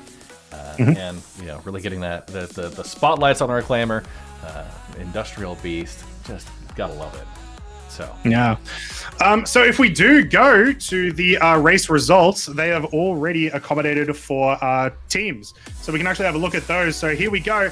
Your official results in the open. We have Bacon Dragon in that 1st place position, followed by Prof Decoy from Frontier Consolidated, and from the Red Legion, Red Monster, I guess I claimed this one, I think. Captain MD. Absolutely crushes it. Yeah, and we got Ospenlay and Levage with the Flying Crabs. S-Rock Nevermore coming in 5th place. Yacht Club BC, Maiden Ariana in 6th, and Navarchi in position 7. Now, I think I have to interact with this, right? Yes. So in 8th position, we do have Luigi from the Crash Bandits. One player who we were hoping to see a lot from today was Trotster. Managed to pick up 9th place position. A bit unfortunate with some collisions, but an awesome drive nonetheless. And in Chaos Sandwich, fantastic name for a team, I gotta say. Yeah. Akamaru Ronin, absolutely crushing it. Awesome. And moving into the heavy, we've got Team Punch Buggy with Herbie and Estrella coming in 1st. Disaster Courier Services with AGT Madcat coming in 2nd. And SCA Longshot Numenos coming in 3rd. Ghost Corp with Doc Frost 42 in 4th place. 5th place is Happy Haulers with Ace Nightmare. 6th place is the SCA Calliope Heavy Industries Euro Trucker. And Clancy with Omega Aerosports coming in 7th, running the Valkyrie, with SCA Heckenchonker, Pit Viper 87, a respectable 8th place in Heavy with the Reclaimer. And put that on your claim to fame there, Pit Viper. Put it on your claim to fame. Also, a quick mention there with, obviously Herbie and Australia are actually in their physical positions, both 1st and 2nd place. So that team absolutely crushing that division today. So here we go with the Aurora division. We've got XGR Whites, CCC, and Speedway picking that one up. XGR, the massive, awesome showing there. Chief Aroni, or Chief Aroni with SCA Aurora Australis. Does that mean you're from Australia? If it is, hit me up. In 2nd place position there. And then Bleach Boy from Das Cartel picking up that 3rd place prize. Yeah, and 4th place, we've got P3 Racing Starjager, including Pattaya and Kung Lee. Oma Gerd, team number 5 with Van Del, who had a crash to desktop midway through the race. And then Loud Guns Frontier Consolidated, who ran out of fuel right near the end there. And back up, so. Yeah. Let's for last chance so you guys can know what they've won. Let's have a quick look at the prizes again so you guys can see these, and I'll let you guys know which teams have won what. Remember, over $6,000 US of prizes. Amazing support. Insane. Yeah, amazing support. Yeah, so thank you to all of these names for everything that they've donated towards this. So these are the A-Crux. We've got to let this go through. So these are what these guys are going to be participating for tomorrow. And some of our absolutely fantastic races. We've got Splend, we've got Diplomat, we've got Nezrathil. We have a lot of really awesome races that are going to be popping up tomorrow for all of these divisions. So this is going to be one to check out. But in a second after AX3. I mean, these are cool prizes as well. They are awesome. We'll care about them tomorrow. Yeah, exactly. So here we go in the open. So Mercury Star Runner for Bacon Dragon, X1 Velocity for Frontier, STVs for Red Legion. Yeah, awesome prizes for those guys. In the Aurora division. Oh no, I need to go through. Quick. I paused it. I paused it. All right, cool. I forgot that we could pause videos. Isn't that crazy? Yeah. Wow. So in the Aurora division, XGR White, so both Steve CC and Speedweed are going to be getting that Constellation Aquila. Both of them will be receiving that. Remember, that's how these prizes work. The C8R Pisces plus Code Blue is going to be going to Chief Aroni, and the SUV plus Blue Steel is going to be going to Bleach Boy from Das Cartel. So if we go back to the, if we go in a second to the Heavy division, in first place, a Starfarer that has been going to Herbie and Australia. That is a Starfarer for each of those. AGT Madcat also getting a Pisces with Code Blue paint, and Numinos from SEA Longshot getting that Cutter and Groundswell paint. So congratulations, guys. Enjoy those prizes. I'm sure you will. Herbie in Australia, I'm going to be requesting free refueling constantly because I rigged this race for you. At least that's what I'm going to tell everyone. Yeah, fantastic. We got all of them. Do we need to go back on any of the? I got everyone. I got all the prizes today. All right. That was fun. Despite the technical issues, it seemed like we had a fantastic showing from the servers. Some of the hangars cooperated, so congratulations. I think Hangar 1, Hangar 9, and there might have been one more, I forget. But thank you for sticking out with those hangars. And of course, we have have the Starfarer refueling crew that may have been available. I didn't think we had many that were calling there. I do want to give a quick call out. This is Croncy. I'm Red Monster SC. We've been your official stream team, and we'll be back here tomorrow morning. Today we had track cameras from Captain Reaper, Playing Fox. We had Vandel, Sigelian, Estrella, and EchoBit all providing perspectives, and a handful of others that were streaming, unfortunately due to technical issues. Just could not get all of them in there. We had Gentleman Jez, who was our official race director. We had EchoBit and Tint that were our official race timers. Spaceport Officer was Steel Shift, with Rejoin Entry Officer being HVC Valier 01. The Providence Officer was Canadian Maverick. The Shimura Officer was Sigelian. Milford Officer and the Safety Ship were Epic Wink. And then we had backups Brett W, Longcaster 91, and the Ugly Duck helping to support staff. It's quite a team that's had the opportunity to put this together. So I want to say thank you to everybody that helped support, and also thanks for the racers that were able to get out there, put the effort in today. I think we saw some valiant efforts on everyone's part. Yeah, thank you very much, racers, especially for coming out during 318 and all of the unfortunate issues that we've had during it. We still ended up having a pretty decent race, so I hope you all enjoyed it. Quick shout out to Euro Trucker for being probably the most entertaining racer today, being able to absolutely crush it, just pulling off insane speeds that we've probably never pulled off before. And a second shout out once again, even though you did mention them, I'm going to mention once again EchoBit for everything EchoBit has done for the Crux Cup, and putting this event together and all that. It's really awesome, and thank you for letting us commentate it. Thank you for letting me stream it on my stream. I don't know why we haven't set up a Crux Cup Twitch channel yet. That's your job for next year. Get that going. Yep. Yeah. EchoBit's gonna be right on it. Yeah. But yeah, I think that's going to be it for us, guys. We'll send you guys away to someone else playing Star Citizen. Hopefully one of the races is streaming, we might see. But we want to thank you guys very much.